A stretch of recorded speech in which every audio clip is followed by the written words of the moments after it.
ทุกตนที่เปิดเครื่องวิทยุรับฟังอยู่ต่างวัดต่างวาตลอดถึงขอความสุขความเจริญจงบังเกิดแก่บรรดาศรัทธาญาติโยมบรรดาพ่ออุ้ยแม่อุ้ยพ่อออกแม่ออกพี่น้องศรัทธาญาติโยมทุกขั้นทุกคนที่ลุกกันเมื่อเจ้าในตอนเจ้านี้รายการที่จบลงไปเป็นรายการธรรมะยามเจ้ารายการของท่านพระครูอภิวัฒนวิกรมเจ้าอาวาสวัดปักตังเจริญผู้อำนวยการของหมู่เฮาขึ้นสีขาวกูคู่กูคนมาแล้วศรัทธาญาติโยมอัตมาภาพพระครูวรธรรมนาถหรือพระครูสมศักดิ์อคธรรมโมวัดหนองเหียงตำบลสันติสุขอำเภอเดรอจังหวัดเชียงใหม่ได้นำรายการธรรมะยามเจ้าและมรดกธรรมกำเมืองนั่นได้มาพบปะศรัทธาญาติโยม7 วันก็จะได้มาพบปะศรัทธาญาติโยมแห่งว่าติดละครั้งศรัทธาญาติโยมตั้งแต่ตี 4ถึง 6 โมงเมื่อเจ้าในวันนี้อาตมาภาพก็จะได้พาพี่น้องศรัทธาญาติโยมได้ไหว้พระสวดพุทธกุลธรรมกุลสังฆกุลเสียก่อนซึ่งวันนี้ตรงกับวันอาทิตย์ศรัทธาญาติโยมคือวันที่27เดือนกันยาพศ2563ตรงกับเดือนเกียงเหนือคืน10 ค่ำพ่ำว่าเป็นวันติดศรัทธาญาติโยมมาแล้วตื่นแล้วน้อตื่นแล้วก็เพื่อให้เป็นมงคลกับตัวเก่าเป็นมงคลกับที่อยู่ที่อาศัยสถานีวิทยุทุกสถานีก็คือเป็นมงคลไล่เสนียดจังไรออกจากบ้านจากจองจากตนตัวของหมู่เฮาต้านผู้ฟังกูคู่กูคนเอาแล้วลุกแล้วอาตมาภาพแล้วก็มาอู้มาจากไปไหว้พระพุทธเจ้าเสียก่อนเนาะเอาแล้วเนาะลุกแล้วกับ1นึกถึงพระพุทธเจ้ากับ2นึกถึงพระธรรมคำสอนของพระพุทธเจ้ากับ3นึกถึงกุลของพระสงฆ์องค์ข้าเจ้าผู้ปฏิบัติดีปฏิบัติชอบที่นำศรัทธาญาติโยมไปสร้างบุญสร้างบารมีน้อเอาละครบละกับ1กับ2กับ3เรียบร้อยเอาตั้งอกตั้งใจพนมมือเน้อเอาจิตอยู่ที่ปลายจมูกก็ได้เอาจิตอยู่ที่มือเฮานี่ก็ได้เพื่อให้จิตเฮาได้แตกฟุ้งไปทางอื่นเพื่อให้จะเป็นตบะเดชะเป็นเกาะแก้วไข่คำมาปกอามสามไพศาลยังตนตัวของเฮาให้เป็นมงคลกับที่อยู่ที่อาศัยต่อถึงลูกถึงหลานนอเอาละเน้อไหวพระขอนออะระหังสัมมาสัมพุทโธภควาพุทธังภควันตังอภิวาเทมิกาบสวะคาโตภควตาธัมโมธัมมังนัมมัสสามิกาบสุบัติปันโนภควโตสาวกสังโฆสังฆังนะมามิกาบนะโมตัสสะภะคะวะโตอะระหะโตสัมมาสัมพุทธัสสะนะโมตัสสะภะคะวะโตอะระหะโตสัมมาสัมพุทธัสสะนะโมตัสสะภะคะวะโตอะระหะโตสัมมาสัมพุทธัสสะพุทธังสรณังคัจฉามิธัมมังสรณังคัจฉามิสังฆังสรณังคัจฉามิทุติยัมปิพุทธ ตังสรณังกัจจามิทุติยัมปีธัมมังสรณังกัจจามิทุติยัมปีสังฆังสรณังกัจจามิตติยัมปีพุทธังสรณังกัจจามิตติยัมปีธัมมังนังกัจจามิตติยัมปิสังฆังสรณังกัจฉามิอิติปิโสภะคะวะอะระหังสัมมาสัมพุทโธวิชชาจรณะสัมปันโนสุขโตโลกวิโตอนุตตโลปุริสัตตมัสสะลติสัตตาเทวมนุสสนังพุทโธภควติสุวาคาโตหวตาตโมสันติติโกอาการิโกเอหิปัจจิโกโอปะนะญิโกปัจจตังเวทิตาโพวิญโยหิติสุปฏิปันโนภะคะวะโตสาวกสังโฆอุชโชติปันโนภะคะวะโตสาวกสังโฆญาญาปฏิปันโนภะคะวะโตสาวกสังโฆสามิจิปฏิปันโนภะคะวะโตสาวกสังโฆยะติทังจัตตาเตโปติสายุกานิอัตตาโปติสาปุคาราเอสาภะคะวะโตสาวกสังโฆอะหุนยโยปะหุนยโยทักขิตนโยอัญชาริกรณิโยอนุตตรังบุญญาเกตังโลกัสสติสา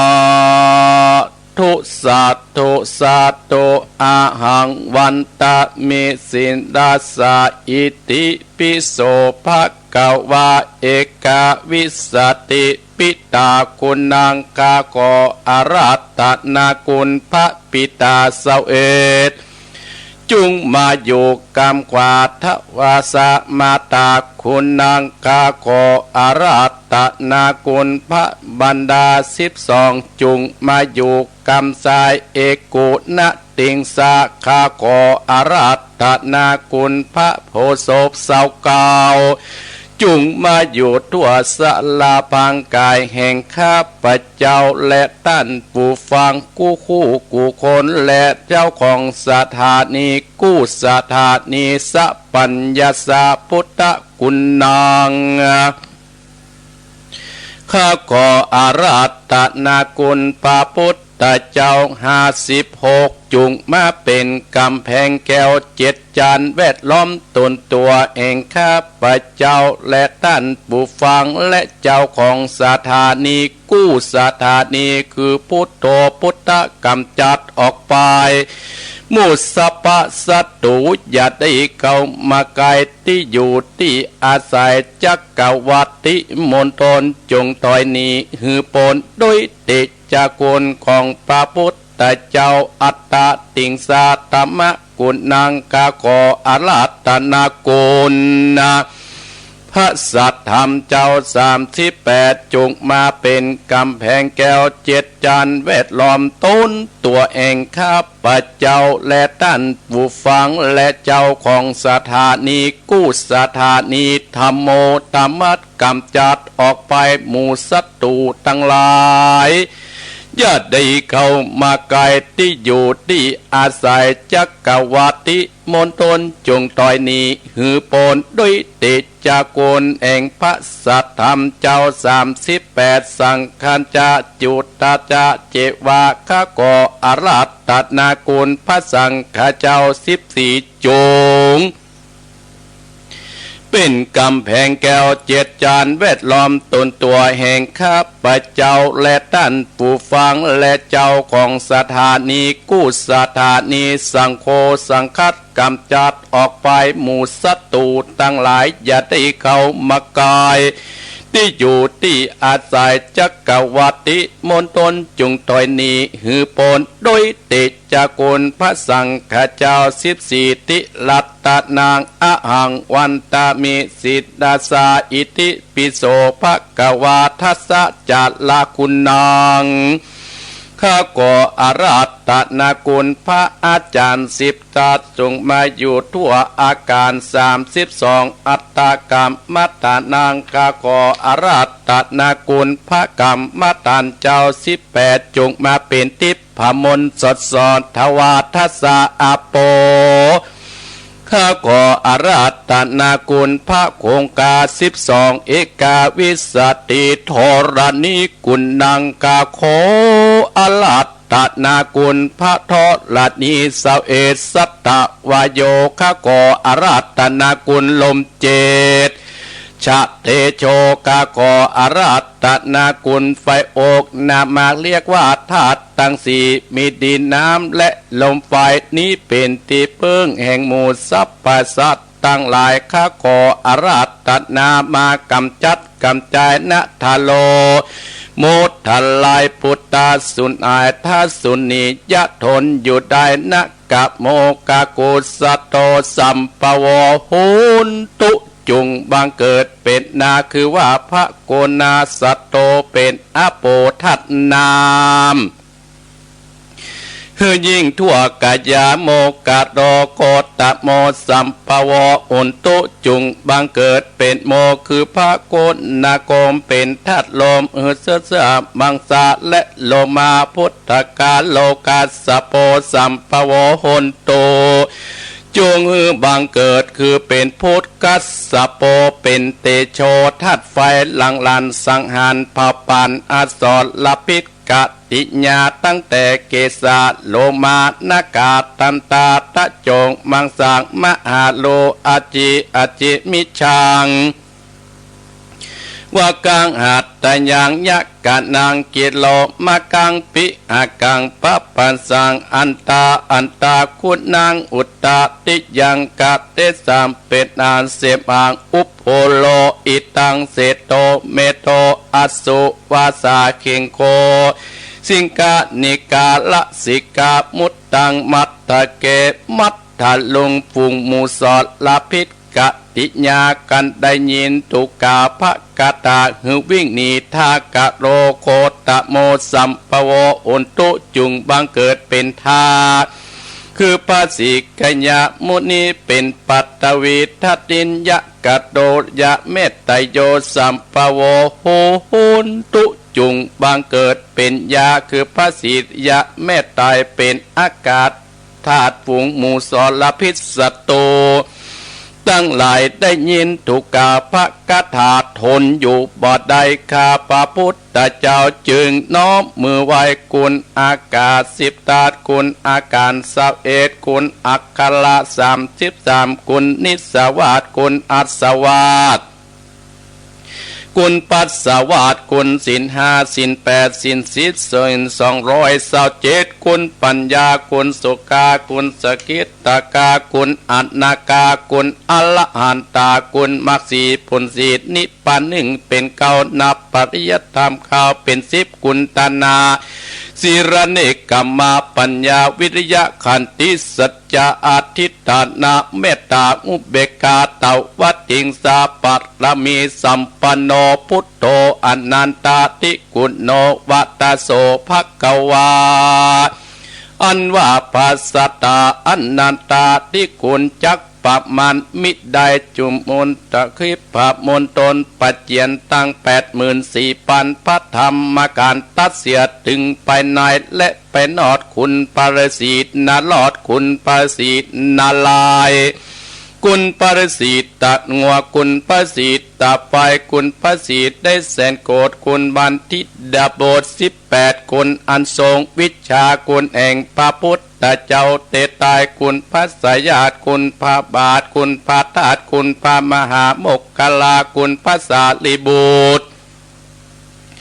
คุณพระมหาอุปโกฏคุณนาติงสาวโอคุณบันติตะสัมมาเนนคุณพระมหากัญจนาเกณฑ์คุณเทียน12คุณพรหมพิหารตั้ง400,000 โกฏจักรวาลข้าก่อมาลัตนาปปันอสอรพิษกัตติยาสัพสะทั่วมังสาและโลมาอินทรีกาก่ออารัตนาคุณอภิธรรมา7 กัมปีสังวิตาปุกยปาข้าก่ออารัตนาคุณนิกายตังอาติมาสังอังโกกาโคอารัตนาคุณพระวินัยตังหาอภจุมากาโคลัตนาคุณสัตตัมตั้ง8 จิตนาวาทะกัญญากาโกอารัตนาคุณจญามัตตาตาทุจุงมาเบตเป็นดาบกามา10 กาเหมันตาข้าโกอารัตนามาอยู่กังสานบัดนี้ผู้ขาดจากฝันด้วยไตรสนาคมคือพุทธังตัสสะมีธัมมังตัสสะมีสังฆังตัสสะมีนะโมตัสสะสะทัสสะโมนะโมตัสมูสัตตุก็ขาดเป็นพงติรีที่อยู่เหนืออินทรีย์ก็หนีไปอยู่นอกจักกรวาลบัดนี้กูจักอ่านองค์การนากิงบันดาลกุจักสัตถวานปะหิมมาปานผุงหมูสัตตุหมู่มันตั้งหลายก็ลดลนอยู่บัดใดกูจักปิดตะวันกลางเก่ากูจักเล่าภาคถาสังบิตาสุโสปุสาพันนาปิตังตะวะกลังปิตังพุทธาสวัสเห็นตังเก่ากูจักเล่าเป็นภาคถาพุทโธจะมาสิโมเสโตสเลบุตโตจะทักขิเน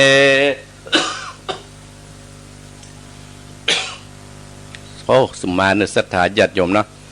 อุตตเรโมการโนจะอนันโตมัจจิเมวัจจะโกตัญโยบุปปโตภะเคพยะเกกวาปฏิอุปเดอาทิตันเนคะเนเจจักัสสโปอโรเจวาหิสาเนสเพเตพุทธมังกรายโยยันตวาปุจิตโตอุนตินิตุกอนิปันตโอ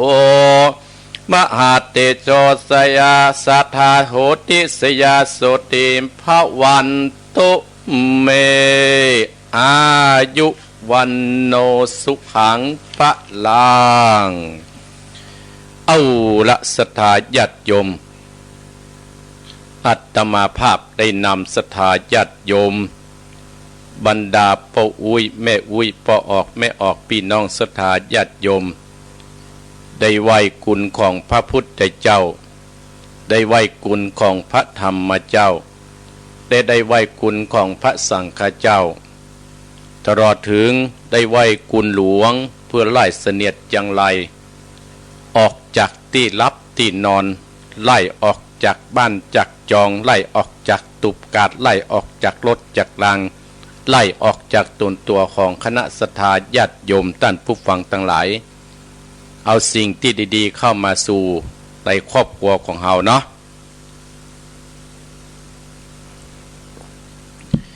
มาแล้วศรัทธาญาติโยม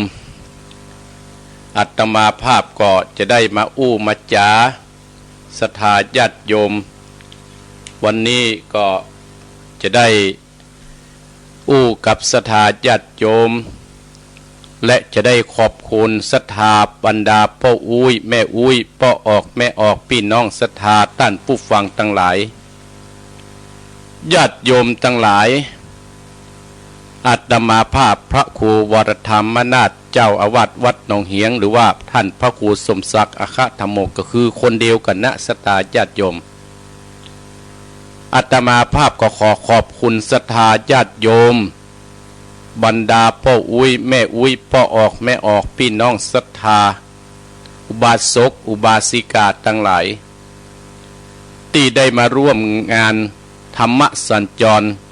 ที่วัดหนองเหียงตำบลสันติสุขอำเภอเดรอจังหวัดเชียงใหม่ญาติโยมเริ่มแรกนั้นอาตมาภาพจัดสถานที่นะศรัทธาญาติโยมหลายวันเพื่อจะต้อนรับศรัทธาญาติโยมต้อนรับคณะสงฆ์ต้อนรับครูบาอาจารย์ที่เปิ้นได้มาช่วย ที่ได้เปิ้นได้มาดูแลงานที่ได้เอาของขวัญมาช่วยเติมแท่งในงานนี้เป็นสีสันก็นิดหน่อยพอสมควรศรัทธาญาติโยมไปหานบรรดาศรัทธาญาติโยมขึ้นสีขาวบรรดาศรัทธาญาติโยมท่านผู้ฟังตลอดถึงหัววัดต่างๆที่เปิ้นมาได้มางานวันธรรมสัญจรของคณะสงฆ์อำเภอเดลอที่วันที่25ที่ผ่านมาศรัทธาญาติโยมความเหน็ดความเหนื่อยนั้นหายเหมือนปิดทิ้งศรัทธาญาติโยมอาการที่มันจะเมื่อยที่มันจะไข้หายเป็นปิดทิ้งอันเนี้ยอันนี้ประวัติยาปากวิเศษแต่เนี่ยถ้าเป็นกรรม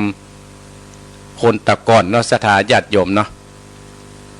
อาตมาภาพขอบคุณศรัทธาที่มาก้อยอย่างบ้านตังประคามหลวงบ้านกวนเป็นต้นป้อนอันดีเขาเนาะป้อนป้อบุญตัน3 ยอดเป็นต้นตลอดถึงศรัทธาญาติโยมตังเหล่ายาวตังบ้านห้องลุงลี้ลำปูนเนี่ยตังจอมตองตังบ้านแม่บ้านกาดสันปะตองตลอดถึงคณะสตาในเขตอำเภอโดยหล่อเฮาทุกท่านทุกคนเก้าอี้อาตมาภาพตั้งไว้600ศรัทธาญาติโยมตั้งไว้600อาตมาภาพ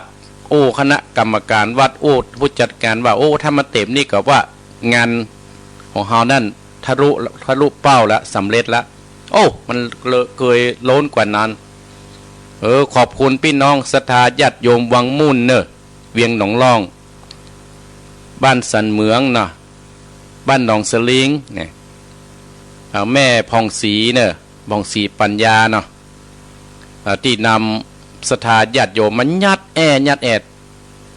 ขอบคุณแม่พรเนอะ แม่พรที่หาแต่มาจะจำได้กับแม่พรถ้ามาหันรถเปิ้นถ่ายป้ายถ่ายหันโคนที่นอกวัดที่ว่าถ่ายมาเฮือแต่มาภาพก็คงว่าจะบอกมาว่ามาบ่เข้าเป็นอย่างเนื้อศรัทธาญาติโยมเนาะขอบคุณศรัทธาญาติโยมเนอะมีอย่างก็บอกอาตมาภาพก็จะได้ไปร่วมสร้างบุญสร้างกุศลด้วยกันอย่างตะวานี่ศรัทธาญาติโยมก็ไปหันบรรดาขึ้นสีขาวท่านผู้ฟังอำเภอเวียงป่าเป้าปลายที่ศรัทธาญาติโยมที่จะไปร่วมกันหลอดทานพระสีสองเมืองที่โดยนางแก้วเขตติดต่อเจียงใหม่เจียงไฮ้ศรัทธาญาติโยมอันนี้แหละศรัทธาญาติโยมเป็นสิ่งที่เฮาได้ปากันสร้างบุญสร้างปารมีให้กับตัวเก่าศรัทธาญาติโยมบุญปารมีเนี่ยจะเกิดขึ้นได้นั้นอาตมาภาพเนี่ยบอกแล้วว่ามันมามีขายแต่เฮาต้องสร้างขึ้นด้วยตัวเก่าอาตมาภาพไปร่วม2 ครั้งแรกนั้นไปขนทรายใส่ที่ฐานเปิ้นแต่ว่านี่ไปหิ้วปุ่นให้หิ้วได้มก2 คู่ในกาศรัทธาญาติโยมเนาะคนมันนักอาตมาถือว่าถือได้ปล่อยก็มีศรัทธาบรรดาป้าแม่ป้าออกแม่ออกด้านผู้ฟังทั้งหลายเนี่ยที่หูจักอาตมาภาพก็จ๋าป้าบุญธรรมเขาเป็นต้นป้าบุญธรรมแม่รัตนาสั่งคำฟ้านก็เข้ามากับพี่น้องเนาะโยมพี่น้องลูกเปิ้นแต่มาจับหน้าบ่ได้ศรัทธาญาติโยมเพิ่นปิดหน้าปิดแต่เพื่อผ่อยเลยเนาะหลายคนกับปะใส่โยมแม่อัมพาพันธ์หรือว่าโยมแม่ภัยชัยเมืองยองบ้านเรือนไปเปิ้นก็กับอาตมาภาพโยมแม่อัมพาพันธ์นี่นะหรือว่าโยมแม่ภัยนี่เนาะชัยเมืองยองบ้านเรือนเปิ้นเป็นโยมใจดีเนอะหน้าตาเปิ้นเบิกบานศรัทธาญาติโยมเนี่ยว่าเบิกบานด้วยตั้งใจทำบุญสร้างบุญสร้างปารมีเปิ้นเป็นคนขับรถเนี่ยขายหินเนี่ย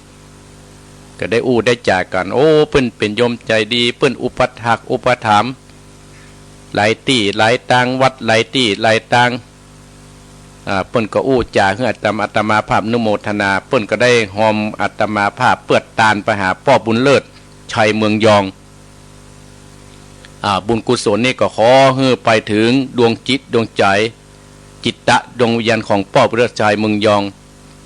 ที่อยู่อาจจะไปเกิดในสวรรค์ชั้นฟ้าพุทธและแ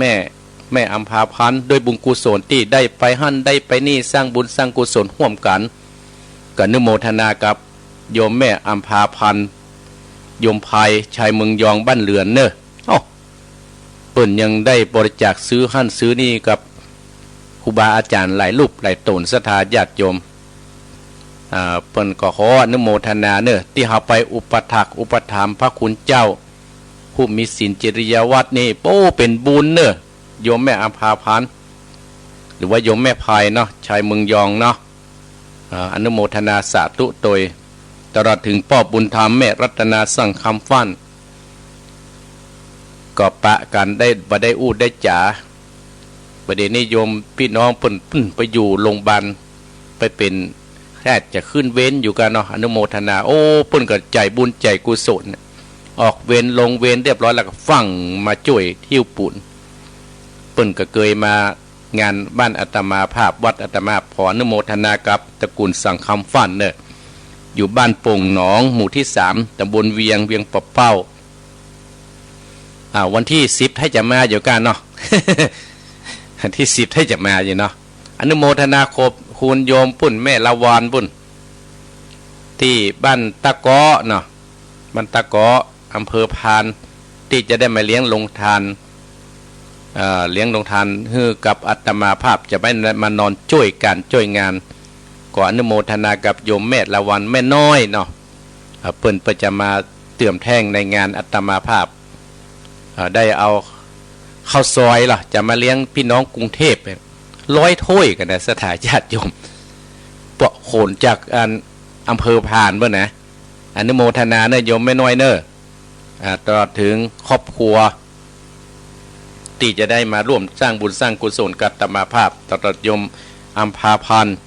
โยมภัยแม่ภัยชายเมืองยองเนอะบ้านเรือนนะอนุโมทนาขอบคุณโยมแม่จันเพนคำโพธาแม่พัฒนันวิจิตรไพศาลบ้านตาข้ามบ้านจังเผือกที่ได้ฝากซองปีการน้ำมูกนูดน้ำมันลดอาตมาพ่อวัดตวาอาตมาภาพไปฮับโยมเปิ้นอันนี้โมกุศลด้วยนะเนาะสิ่งที่จะเกิดขึ้นในชีวิตเฮาเนี่ยศรัทธาญาติโยมบรรดาพ่ออุ้ยแม่อุ้ยพ่อออกแม่ออกพี่น้องศรัทธามันก็ต้องมีเส้นทางหรือว่ามีทางเตียวเฮาอู้เป็นภาษาเหนือเฮาบาอาจารย์เพิ่นว่าจะอ่านเส้นทางที่จะเดินทางไปสู่ความสำเร็จของคนเฮานั่นศรัทธาญาติโยมเปิ้นแบ่งไว้อยู่ชื่อเส้นทางด้วยกันอยู่4เส้นทางด้วยกันแบบที่1ก็คือมีศรัทธาต่อครูบาอาจารย์และแนวทางในการปฏิบัติ2ก็มีความเพียรยิ่งยวดไม่ย่อท้อต่อความลำบาก3รักษาวินัยในการปฏิบัติให้เคร่งครัด4มีจิตใจที่เข้มแข็งเด็ดเดี่ยวประกวดตาย4ข้อศรัทธาญาติโยมอันนี้เห็นแบบ1และเห็นแบบ1ก็มี4ข้อศรัทธาญาติโยมจะอู้จบประจบของเวลาไล่อาตมาภาพนะเห็น4เส้นทางกับ1ก็คือมีอุดมการณ์ไม่เคยเปลี่ยน2มีความเพียรไม่ลดละ3รู้จักคุณคนไม่เสียสัจจะ4ยึดธรรมะในชีวิตของตัวเก่าใจในชีวิตของตัวเก่าอันนี้เป็นเส้นทางหนทางสู่ความสำเร็จที่ให้ครอบครัวเรามีความสุขที่ให้ครอบครัวเรามีความเจริญรุ่งเรืองอย่างศรัทธาญาติโยมที่เราไปเนี่ยเวียกเนี่ยการไปหล่อพระไปหล่อฐานพระสี่สองเมืองหรือว่าพระธาตุสี่สองเมืองที่ตะวาผ่านมาก็คือเรายึดเรามีตัวศรัทธาต่อครูบาอาจารย์ที่ปาเราไปตั้งทั้งหลายและแนวทางในการปฏิบัติของครูบาอาจารย์มีศรัทธาต่อครูบาอาจารย์ศรัทธาญาติโยมก็คือศรัทธาในตัวครูบาอาจารย์ทุกรูปทุกตนบ่ใช่ว่าครูบาตนนั้นบ่ใช่ครูบาตนนี้ทุกตนที่ไปตุกันตะวันเนี่ยศรัทธาญาติโยมเป็นที่ยึดมั่นจิตใจของบรรดาพ่ออุ้ยแม่อุ้ยพ่อออกแม่ออกศรัทธาท่านผู้ฟังทั้งหลายทุกท่านทุกคน บางคนก็ไปกับครูบานั่นบางคนก็ไปกับอาจารย์คนนี้อย่างอาตมาภาพก็ไปตัวโยมเปิ้นที่ไปห่วมกันตะวาและก็มีโยมตั้งหลายมาโอ้อันนี้กับพระครูสมศักดิ์อ่ะ แม่ห้องมาจ้างแล้วพระครูวรธรรมแม่ห้องพระครูสมศักดิ์ยังได้ก็ได้ถ้าศรัทธาในตัวในการอุดมการณ์เนาะอย่างพ่อบุญธรรมเนี่ยก็เปิ้นก็หูจักอาตมาภาพตั้งแต่ละแม่รัตนาสั่งคำฟันตลอดถึงครอบครัวลูกหลานตันเต้าศรัทธาญาติโยมอย่างโยมแม่พายเนี่ยเปิ้นก็หูจักอาตมาภาพแล้วก็ไปเจอโยมแห่งคนหนึ่งก็เจอคืออาจารย์เพิ่นพิษที่พึกบ้านแป้นละปูนพี่น้องศรัทธาญาติโยมอันนี้ก็ติดตามอาตมาภาพมาเจอกับตะวานเห็นเนาะ เพิ่นปิดหน้าอาตมาภาพค่อยหูจักก็เพิ่นบ่เปิดหน้าก็คงจะหูจักกันเนี่ยเฮาศรัทธาต่อครูบาอาจารย์คือศรัทธาคือความเชื่อและความเลื่อมใสในการปฏิบัติของครูบาอาจารย์ตัวศรัทธาเนี่ยเป็นตัวใหญ่แต่เฮาศรัทธาก็ต้องศรัทธาด้วยสตินะศรัทธาญาติโยมทั้งหลายศรัทธาด้วยสติถ้าเหนือถ้ามันเกินสติระวังให้ดีเนอะถ้าสติเฮาหลงนะศรัทธาญาติโยมสติคือความรู้ตัวและให้มันเกิดปัญญากับตัวเฮาศรัทธาต่อครูบาอาจารย์และแนวทางในการปฏิบัติอย่างเฮาศรัทธาอย่างครูบาเจ้าศรีวิจัยตลอดคุณครูบาอาจารย์เนี่ยหลายรูปหลายตนเนี่ยอีพ่ออีแม่พี่น้องศรัทธาญาติโยมเฮาทั้งหลายเนี่ยคือตัวศรัทธาแต่ว่าเฮาก็เลยศรัทธาเฮากับป้ากันไปศรัทธาญาติโยมเฮากับป้ากับไปการไปงานประทิวปุ่นกับศรัทธาญาติโยมบ่เรียนให้ให้จะอิดจะหิวกันห้องอะให้จะอิดจะหิวกันห้องเนาะ2เฮามีความเพียรยิ่งไม่ย่อท้อต่อความลำบากกัตวาเนี่ยคนเท่ากับซกเต้าโดดเด่ขึ้นกับโอ้ศรัทธาญาติโยมอาตมาภาพอุ้ยจะไปเที่ยวนักมันปวดแขนนะบ่เป็นยังไปเป็นยังอยู่บ้านในเตียวจะอยากศรัทธาไปบนนั้นเตียวแรดนะเพราะอย่างเพราะเฮาศรัทธาและเกิดความเพียรการที่เฮาจะเนี่ยอย่างทำความดีเนี่ยถ้ามีความเพียรงานก็บ่สำเร็จนะศรัทธาญาติโยมที่ชีวิตเฮาเป็นปึกเป็นแผ่นเพราะอย่างเพราะเฮามีความเพียรบ่ท้อบ่ย่อท้อต่อความลำบากการที่เฮาจะสร้างคุณงามความดีเนี่ยถ้าเฮามาย่อท้อต่อความลำบากเนี่ยศรัทธาญาติโยมขนาดที่เฮาจะไปเนี่ยไปที่เฮาจะไปตะวันโอ้ต่างจัดยากนะรถติดกันเหรอแต่เฮาก็บ่ย่อท้อต่อความลำบากเฮาขึ้นดอยศรัทธาญาติโยมขนาดอาตมาภาพหนุ่มอย่างอี้นะอายุมุอี้นะ อยู่อย่างนี้นะศรัทธาจะขึ้นยัง2เตื้ออาตมาภาพยังการศรัทธาพวกอุ้ยไม่อุ้ยบางคนนะเตียวเขาดดหลอดซกมาตาอาตมาภาพยัง2ตีแต่อาตมาภาพก็มันมีก็บ่ย่อท้อต่อความลำบากที่จะไปเตื่อมไปแท่งนะเอาว่าอาตมาภาพจะเนี้ยไปนักเหมือนตนอื่นแต่อาตมาภาพก็มีส่วนหนึ่งก็เป็นอนุสรณ์เมื่ออาตมาภาพเสี่ยงชีวิตเสี่ยงลมหายใจไปเราจะได้เล่าให้ลูกศิษย์ลูกหาว่าโอ้เนี่ยอาตมาก็ได้มาทำหน่อยได้มาติ้วปูนติ้วทรายใส่ละมันก็เป็นอนุสรณ์ภายมาโหเฮาก็โหต้นเก่าศรัทธาจะจบเกิดความภาคภูมิใจเหรอมาเผยวัดกับไปหั่นไปนี่เป็นระดับต่อไป3เฮารักษาวินัยในการปฏิบัติอย่างเคร่งครัดในศรัทธาญาติโยมรักษาวินัยในการปฏิบัติอย่างเคร่งครัดเฮาก็ต้องจะไปลดละวินัยของเฮาเรื่องศีลที่เป็นต้น4เฮามีจิตใจที่เข้มแข็งเด็ดเดี่ยวประกวดตายเนี่ยศรัทธาญาติโยมแม้นว่ามันจะยากลำบากใจมกใดเนี่ยเฮาก็บ่กลัวเฮามีความเข้มแข็งแม้นว่าจิตใจเฮาจะไปกระทบกระทั่งกับคนนั้นก็ดีไปกระทบกระทั่งคนนี้ก็ดีคนเฮาอยู่ด้วยกันหลายศรัทธาญาติโยมกำอู้กำจะนะมันเป็นเรื่องธรรมดามันกระทบกระทั่งกันเป็นเรื่องธรรมดานี่อย่างอาตมาภาพถึงว่าแบบนี้ถ้าต่างเฮาจะสำเร็จที่เฮาอย่างนี้การสำเร็จเฮาต้องมีจิตใจเป็นหนึ่งศรัทธาญาติโยมที่เฮาจะต้องเข้มแข็งและเด็ดเดี่ยวบ่กลัวแม้นว่าจะลำบากตั้งกายก็ดีตั้งใจก็ดีเฮาก็ต้องมีจิตใจที่เข้มแข็งเด็ดเดี่ยว ยิ่งเฮาเป็นหัวหน้าศรัทธาญาติโยมอย่างท่านพระครูอภิวัฒนวิโกมเป็นหัวหน้าอาตมาภาพเนี่ยมันก็ลมพัดพากระทุ่มกระแท่งเป็นเรื่องธรรมดาอาตมาภาพได้ห่อนจ่อยไปหลอดศรัทธาญาติโยมถึงได้ติดตามตัวเนี่ยเปิ้นจะไปไหนถ้าอาตมาภาพมีโอกาสมีเวลาอาตมาภาพจะไปเลยศรัทธาญาติโยมการไปของเฮาอาตมาภาพก็ลำบากในศรัทธาปิดตุเป็นพระมันต้องเสาะหาคนครอบให้เหมาะเนี่ยแต่เฮาก็บ่ย่อท้อเฮาก็ดิดเดียวขอให้ได้ไปขอได้สร้างขอได้มีส่วนร่วมเฮาก็มีความสุขความสุขเกิดขึ้นที่ไหนอีป่ออีแม่เกิดขึ้นที่จิตที่ใจเฮานี่แหละอย่างแม่อุ้ยแต่ว่าโอ้แม่อุ้ยทหารแล้วแม่อุ้ยตายแม่อุ้ยนึกว่าเสียดายชีวิตแล้วท่านพระครูได้มาหาครูบาอาจารย์ได้มาหาอีป่ออีแม่ขึ้นเฮาเนี่ยอย่างแต่ว่าวันสื่อเนี่ยอาตมาหัน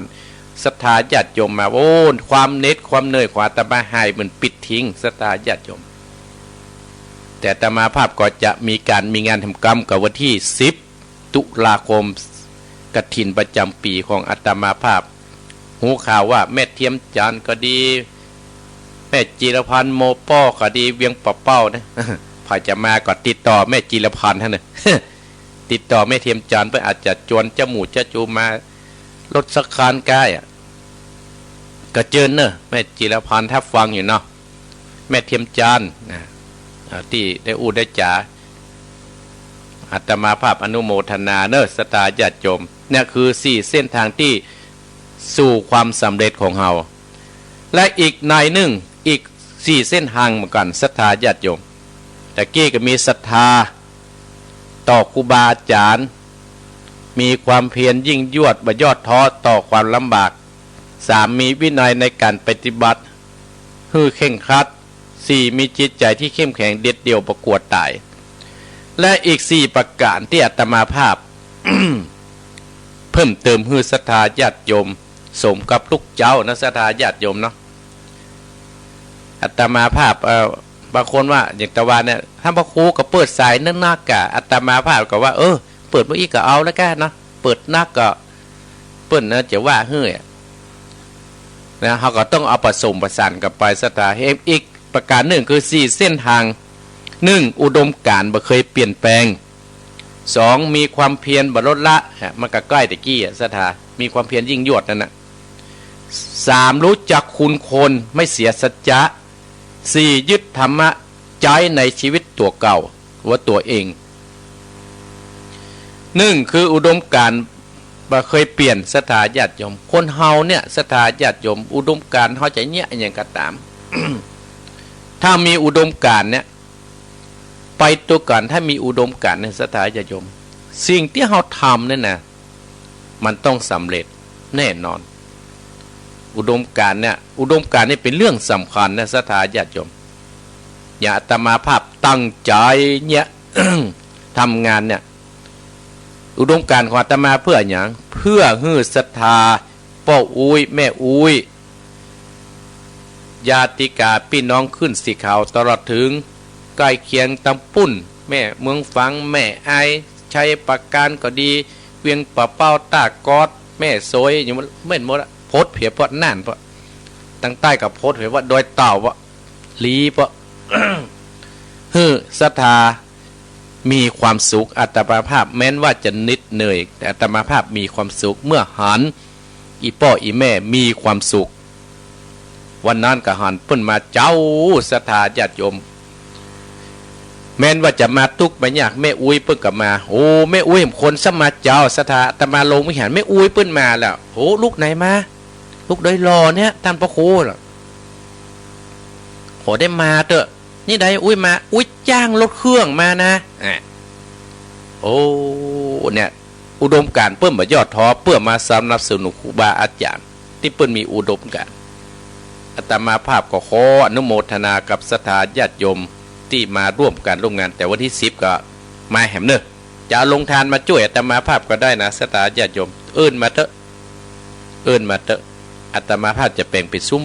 มแต่บ่แปลงเหมือนกุเตือแล้วนะก็ใครมีเจตนาจะช่วยอาตมาภาพก็ขออนุโมทนาล่วงหน้าเนอะ มีความเพียรบัดลดละสถาญาติโยมแม้นว่าจะลำบากแม้นว่าจะเหน็ดจะเหนื่อยนะครูบาอาจารย์ก็บ่ลดละอีพ่ออีแม่ก็บ่ลดละงานนั้นก็จะสำเร็จเกิดขึ้นทุกขนาดที่ญาติมาภาพอยู่วัดเนี่ยสถาญาติโยมขึ้นสร้างเนี่ยเหน็ดเหนื่อยก็เหน็ดเหนื่อยแต่ก็อาตมาภาพก็สู้เพื่อสถาญาติโยมที่ฮื้อกำลังใจอาตมาภาพอย่างอาจารย์เพิ่นพิษเนี่ยเพื่อก็ฮื้อกำลังใจพ่อบุญธรรมแม่รัตนาแม่จันเพนแม่พัฒนานค่ะเพื่อฮื้อกำลังใจอาตมาภาพโยมแม่พายโยมแม่อัมพาพันธ์ไม่โยมแม่พายชายเมืองยองเพื่อก็ฮื้อกำลังฮื้อกำลังใจท่านพระครูเนอะเดี๋ยวแม่ไปได้โทรนะแม่ฟังท่านพระครูนะเพิ่นมันม่วนเหรอสถาญาติโยมสถาญาติโยมอย่างตะวันอันนี้พระครูก็แต่มาพักก็จอดเหตุกรรมที่บ่ได้ตักสถาญาติโยมเนี่ยสถาญาติโยมเพราะอาตมาภาพพ่อหมอหันแค่เก่นตานะครับเลยหมูชักว่าเป็นผ่อยอมฮับเลยนะอย่างโยมพี่น้องแต่ว่าถ้าเปิ้นหมาผ้าของนะอาตมาภาพจำได้แล้วอาตมาผ่อยเที่ยวเชื่อมายกไว้อันนี้ผ่อยนะเปิ้นถึงได้ผ้าของนะเพราะว่าปิดแน่เนาะสถาญาติโยมเนาะเพราะว่ามันกลัวเป็นแดดกลัวอย่างเงี้ยกันเนาะเนี่ยเขามีความเพียรบัดลดละ3รู้จักคุณคนบัดเสียสัจจะคำว่าบุญคุณโคนเนี่ยสถาญาติโยมที่ได้ส่งเสริมเข้ามาเนี่ยคนใดมีรู้จักบุญคุณโคนเนี่ยรับรองว่าตกน้ำอะไรตกไฟบ่ไหม้สถาญาติโยมตกน้ำอะไรตกไฟตึงไหม้จะตายแท้ก็ยังมีสิ่งมาช่วยเขาป้นตั้งตายได้จะเจ็บแต่ก็ยังมีสิ่งที่เขาป้นอย่างอีพ่ออีแม่น่ะต้องเสนอนี่บุญแล้วน่ะบุญกูได้ทำอันนี้บุญแม่อุ้ยได้ทำอันนี้น่ะถ้ามันมีบุญกูจะเจ็บนะกว่าเนี่ยบุญเนี่ยบุญคุณโคนเนี่ยสถาญาติโยมคุณโคนนั่นคือใครคือพ่อคือแม่เฮา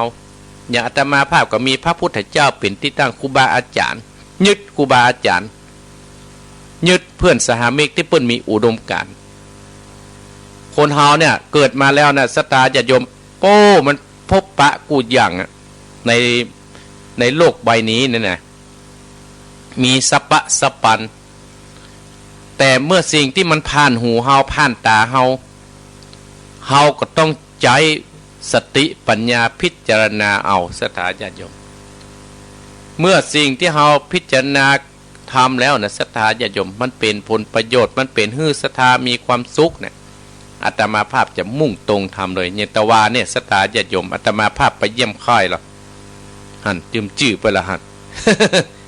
ลืมจื้อไปละศรัทธาญาติโยมนึกถึงเพิ่นมาเลี้ยงเพลอาตมาภาพบ้านเหล่ายาวปุ้นแม่เหล่ายาวเหนือวะนะจากลูกเบียงป้ามาเก็บขอบเก็บหัวเรียบร้อยแล้วไปเยี่ยมเปิ้นเปิ้นห่านเฮาแล้วนะเหมือนหมอแห่งองค์หนึ่งอาตมาเท่าว่าเป็นหมอนะสดาจะเป็นหมอแห่งคนหนึ่งหมอยังไม่ใช่หมอสิทธยาไม่ใช่หมออาญาก็หมอคือหมอใจสดาญาติโยมคนเฮาถ้ามีกำลังใจเนี่ยมันดีนะสดากำลังใจเป็นเรื่องใหญ่กำลังใจเป็นยาปากหนึ่งสดาญาติโยมกำลังใจคืออย่างใดสดาญาติคือเฮามีกำอู้กำจ่าที่ฮื้ออย่างฮับเป็นผัวเป็นเมียกันเนี่ยเมียมีความตุกผัวเนี่ยไปอู้ฮื้อมีกำลังใจเป้ามีกำลังใจใจกำอู้สถาญาติโยมใจกำอู้ไปเป็นอย่างเนี่ยสมเมียผิดพลาดไปเป็นอย่างเนอะเอกไปเป็นอย่างเนี่ยให้ฮื้ออภัยกับอันอย่างใกล้ถ้าเอากรรมเก่ามาผิดเทียงกันเมาะสถาญาติโยมเนี่ยรู้จักบุญคุณคนเนี่ยบ่เสียสัจจะบ่เสียสัจจะเฮาก็บ่ฮื้อได้เสียสัจจะที่เฮาได้กึดไว้ที่เฮาได้ทำไว้ตั้งแต่ต้นสมมุติเฮาเจริญได้ก็เพราะว่าคุณโคนเนี่ยอาตมาภาพเนี่ยนึกถึงบุญคุณของอีพ่ออีแม่ศรัทธาญาติโยมท่านผู้ฟังอาตมาภาพทุกท่านทุกคนที่มาวันนี้นึกถึงบุญคุณหมดแต่ศรัทธาญาติโยมคนมันนักคนมันหลายนั่งที่เดียวดื่มได้เตียวไปไหนศรัทธาญาติโยมถ้าเตียวไก่ศรัทธาญาติโยมมากุฏิศรัทธาวันนี้นะครับครูหักอนุโมทนาสัตตุเนยมาเพียงคงไม่อุ้ยนะครับได้ตักสกรรมอย่างแม่พงสีเปิ้นเอาศรัทธาขึ้นสีขาวมาเต็มลำรถก็อนุโมทนาสัตตุตัวเนย บุญคุณโคนเนี่ยเฮาบ่เสียสัจจะศรัทธาญาติโยมถ้าเฮาเสียสัจจะวันใดมันก็จะทำให้บุญเฮาลดน้อยถอยลงไปแล้วก็เพิ่นบอกว่ายึดธรรมะใจในชีวิตของตัวเก่าเฮาต้องมีธรรมะในจิตในใจเฮา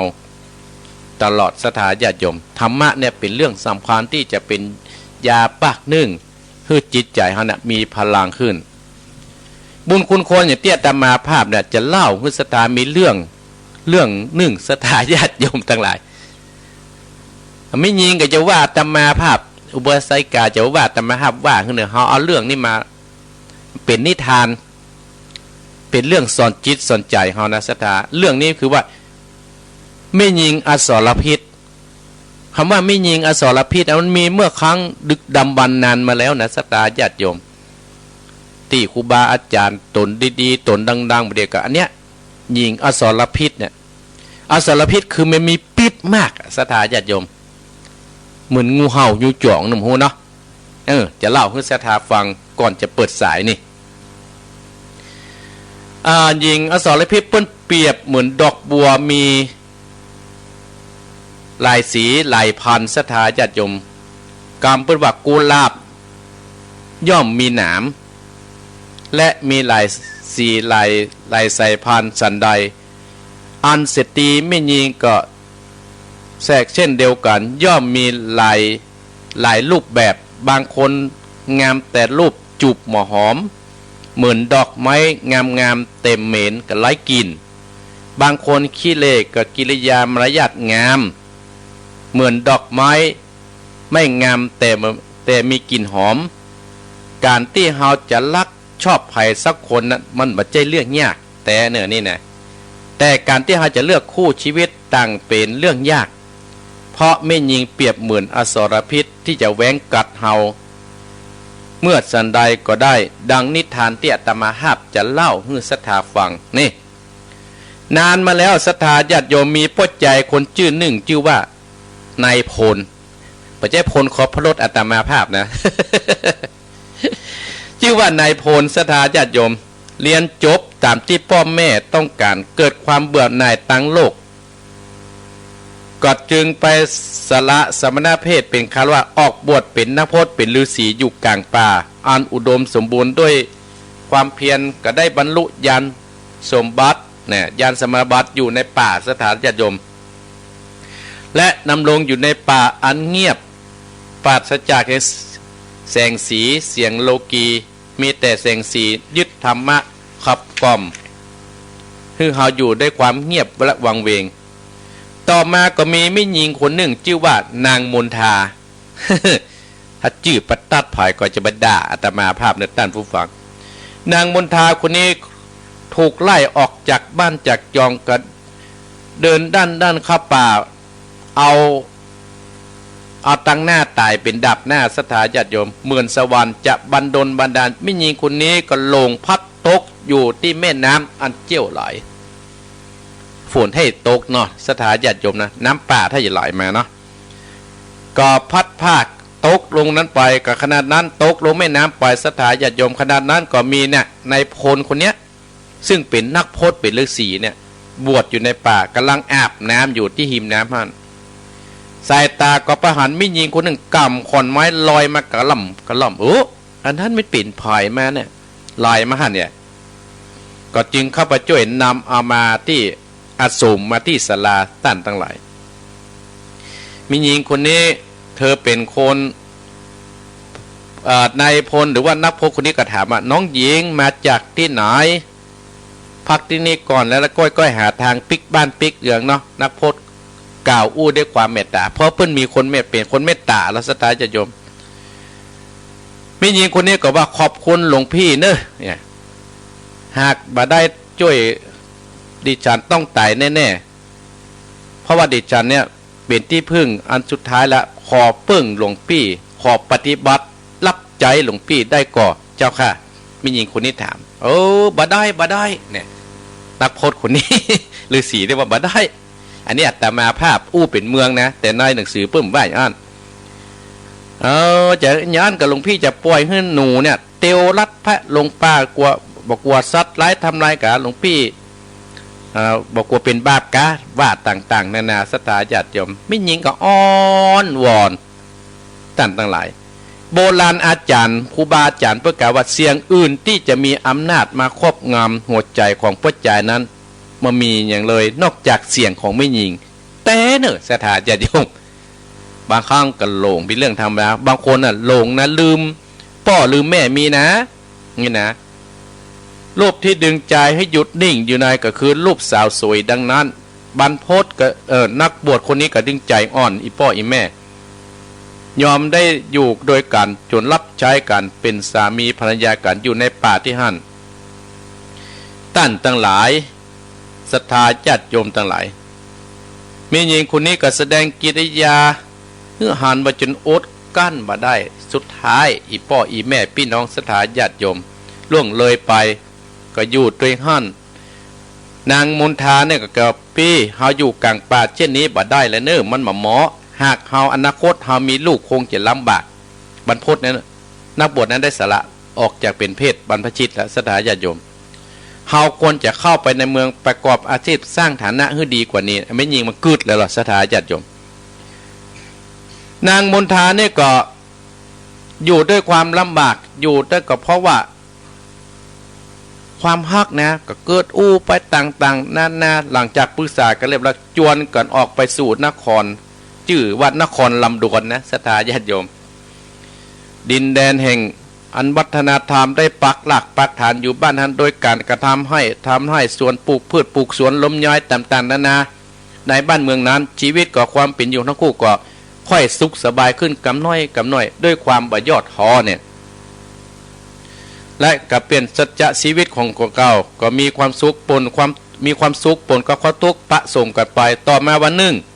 โจรป่าได้ยกทัพมาปล้นในหมู่บ้านและนำเอาไม่ยิงชื่อว่าเมียของนายบรรพชื่อนายพลเนี่ยออกไปคือนางมนทาเนี่ยไปเป็นเมียไปด้วยความโศกเศร้าเสียใจเป็นอย่างยิ่งลำพิษลำพายอยู่ในขนาดนั้นท่านทั้งหลายว่าไปสปะไปนางมนทาไปอยู่กับโจรได้รับความเอาใจดูแลเป็นอย่างดีได้กินเพียงพอลืมแฟนเก่าไปเลยสถานใจเวลาครั้งนั้นต่อมาท่านทั้งหลายเธอก็หาที่จะเปรียบเทียบกับแฟนเก่าตอนนั้นสุขสบายอยู่มาในพลไปไหนๆก็เกิดเมาเสียผู้เสียคนไปต่างๆก็คือได้เสียสติประสถาญาติโยมคิดฉะนั้นก็เขียนจดหมายนำเอาจดหมายนี้ไปที่บ้านนั้นในพลที่เป็นผัวนั่นก็หูข่าวว่าเมียนะยังมีใจฮักอยู่ในลักษณะนี้เนาะก็มีพลังขึ้นที่ที่มีความทุกข์กับมีความสุขขึ้นมา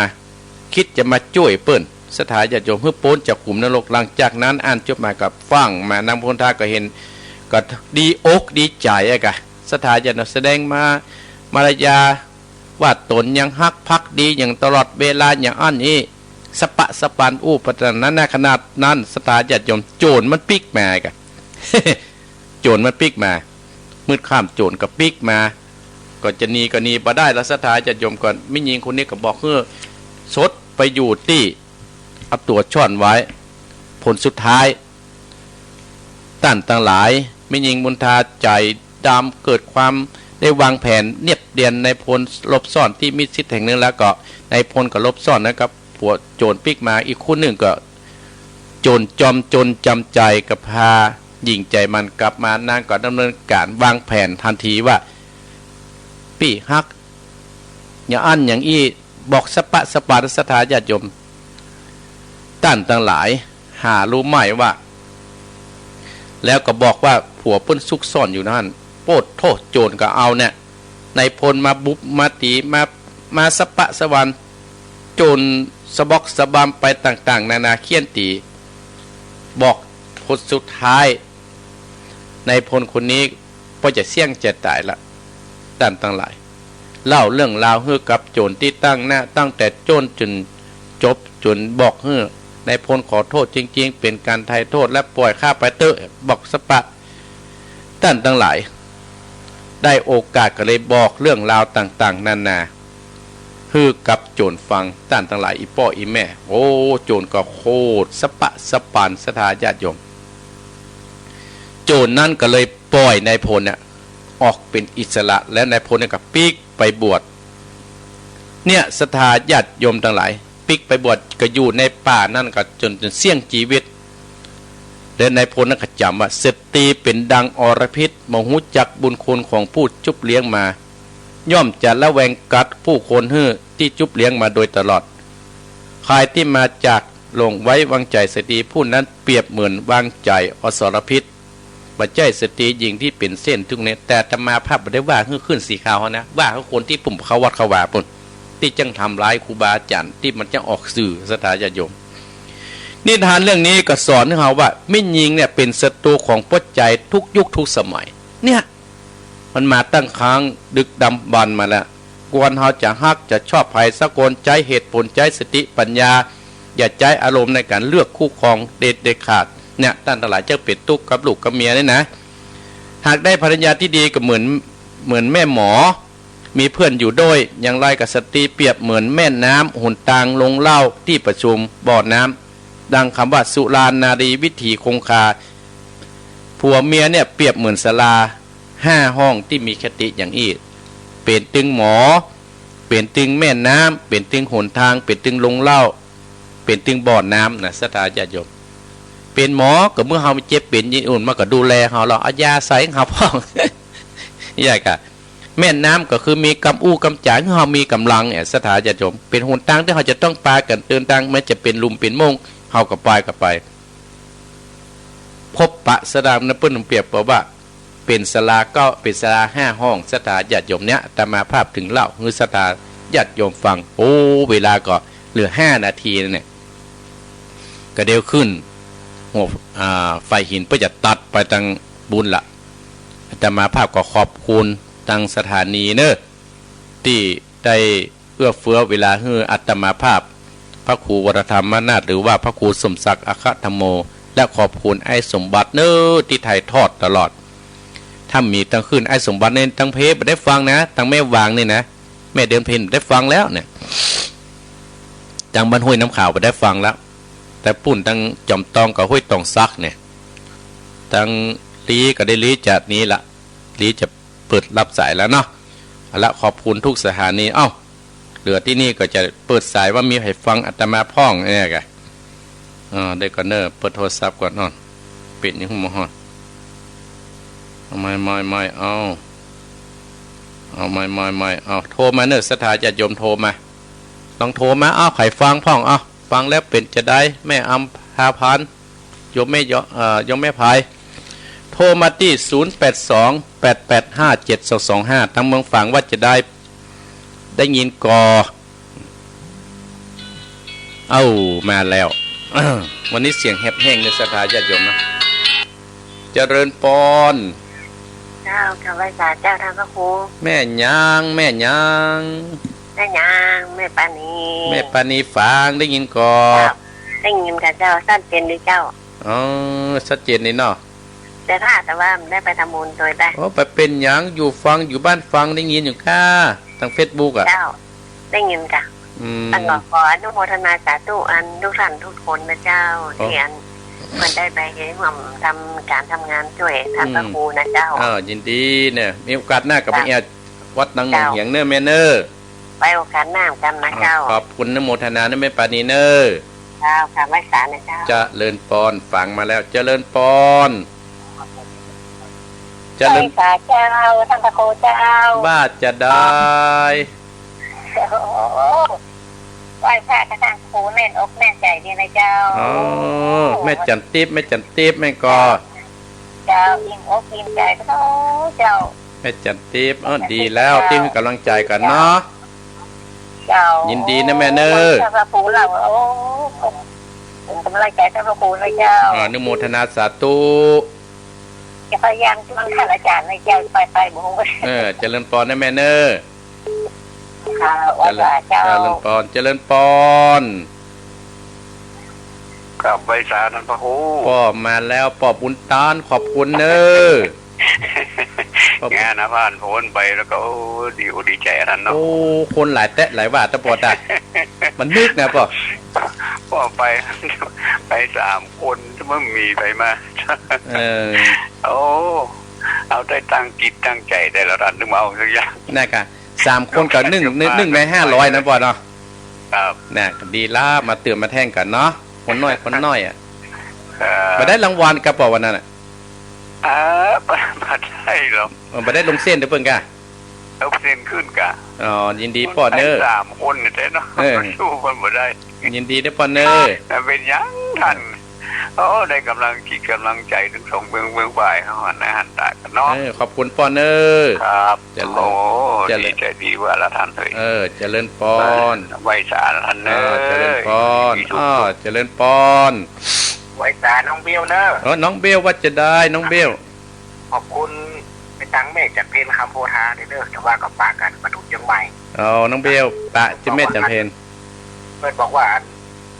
จะไปครับเจ้าวันของหยัง เออ เลยเอาสตางค์มาให้ผมแล้วผมอันก็เลยขอบคุณไปทางเมฆจากเพนคำโพธาผ่านในการพระครูนะครับมานาดด้วยเนาะ ยินดีเนอะ ตั้งใจพระครูเลยนะครับผม ขอบคุณอนุโมทนาน้องเบลเนอะผู้กตัญญูเนอะเจริญปอนเจริญปอน พระเจ้าท่านพระครู ฮาย แสนพรมเจ้า แม่สุทัศน์แม่สุทัศน์ อ๋ออันวันที่10กรกฎาคมได้ไปกันเนาะ โอ้ขาดแม่สุทัศน์นะงานก่อยเห็นเนื้อหนึ่งอ่ะ มาเนอะ จ้า แม่มากำเนอะมายินดีแม่เนอะ ไปเนาะจ้า บุญรักษาแม่เนอะ เจ้าสาธุสาธุเจ้า เจริญปอนแม่สุทัศน์เจริญปอน ไหว้สาเจ้าท่านพระครู นี่ไผ่ฮะ จากใช้ประการเจ้า โอ้หนองบัวเนาะ สองบัวเจ้า แม่นี่ก็ แม่สีทอนเจ้า แม่สีทอนชัดเจนกว่าแม่สีทอน เจ้าชัดเจนดีเจ้า อ๋อชัดเจนดีเนาะใช้ประการ เจ้าฟังแต่เจ้าแล้วเด้อท่านพระครู ยินดีนะแม่เนอะ เจ้า บุญรักษา เจ้ากำลังจิตใจเจ้านะเจ้า เจริญปอนนะแม่เนอะ เจ้าสาธุเจ้า เจริญปอนเจริญปอนหนึ่ง ไหว้สาเจ้าท่านพระครู โอ้เวียงตะการ แต่ว่าหลงกันประตกประเซงเนาะ กับแม่จันเพนกาตมาผัดห่านกันเสาะหากันจะปีกบ้านกับพ่อประจือฮะโทรกับว่าได้ยินเนี่ยแม่จันเพนน่ะ มันไปได้ยินโอ้เครื่องมันดังอ่ะเนาะ แม่ไปหลายกอ แม่เขาไป4 คนเจ้า อาตมากับ4 คน ป้าก็ไปสอนแม่จันเพนน่ะกะแกสอนไปจ้าไปบอกกับเพิ่น ขนาดกะเสาะหากันเตียวไปอ้อมไปกับแต่อยู่คนละสลาอาตมาอยู่บนกับพ่อกับอาหารขึ้นบนแต่นไปน่ะพ่อตื้มอาหารเปิดปิดแน่ปิดตากันเนาะ เจ้ายังเพิ่นเนาะ ไปป้าใส่แม่เดินเพนนะกะแม่ไปป้าใส่แม่เป็นเพนนะก็ได้จะบอกเขาเนยกะอะไรตามากเลยนั่งให้อ่ะฟังมากลุ่มสอบอ่ะแม่วันนี้ก็ได้ประกุมสอบมาฮะ ถ้ามีการอยู่จนเท่าแล้วเนาะ ยินดีนะแม่เนอ เจ้าอย่างพ่อกูอ่ะนะได้เมดีก็เหมือนแม่เนาะ ได้เมดีก็เหมือนเล่นโจรไว้ในบ้านนะ อย่าแต่น่ะจะไม่ใช่ว่าคือแม่กันเด้อนี่นะเขาว่าคนพุ่มฟางบน มันจึงมีมาเนาะในโลกเนี่ยมีมาแต่โบราณมาแล้วเนาะ ยินดีนะแม่เนอ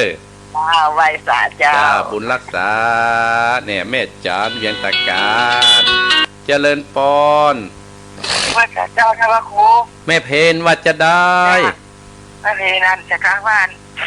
ความชัดเจนเด้อว่าเพื่อนของสีปอยของสีว่าโอ้เพชรจะหอมตึ้งมาได้เนาะเพราะว่าคนมันนอกเลยเนาะ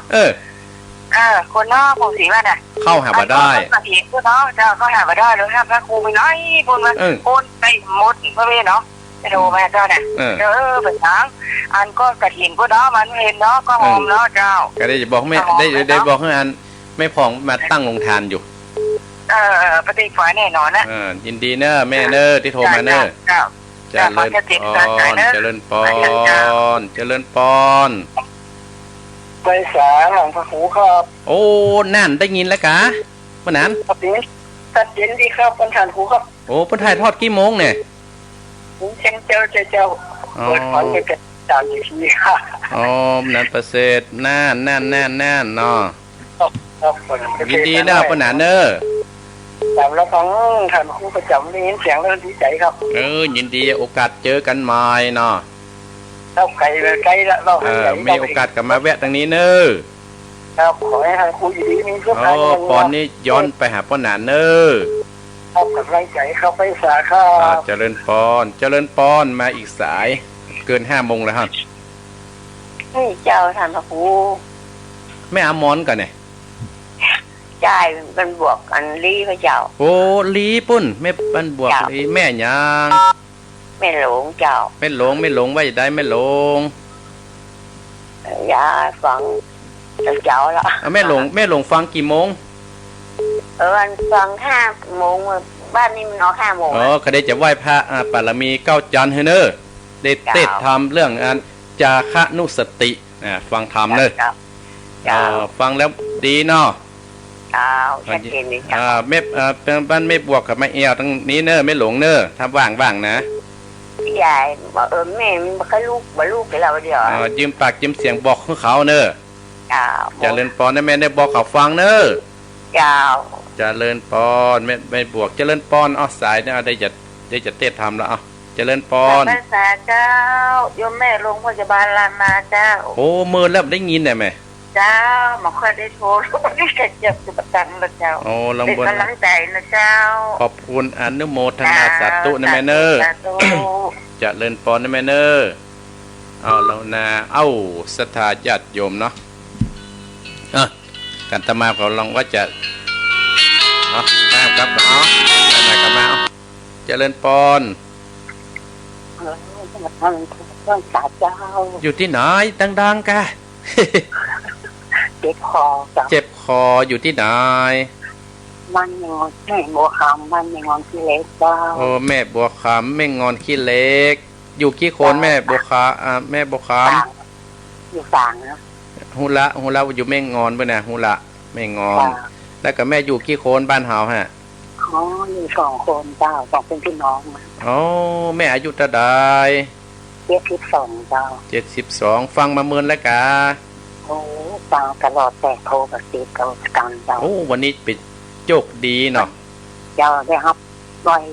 โดยเขาให้วัดท่าก็ได้แล้วก็ฟังธรรมเหมือนเนอะจาคะนุสตินะเจ้าแล้วก็อนุโมทนารักษาสุขภาพนะแม่เนอะเจ้านี่ก็เป็นโรคมันมะเร็งก็งงกันนะเจ้ามันถึงหายถ้าฟังธรรมถึงหายแล้วไหมอดเอาเนาะเป็นได้หายได้ไหมเจ็บคอเนี่ยเจ็บคอฟังธรรมติ๊กๆกันเนอะดีใจก่อนได้ยินเสียง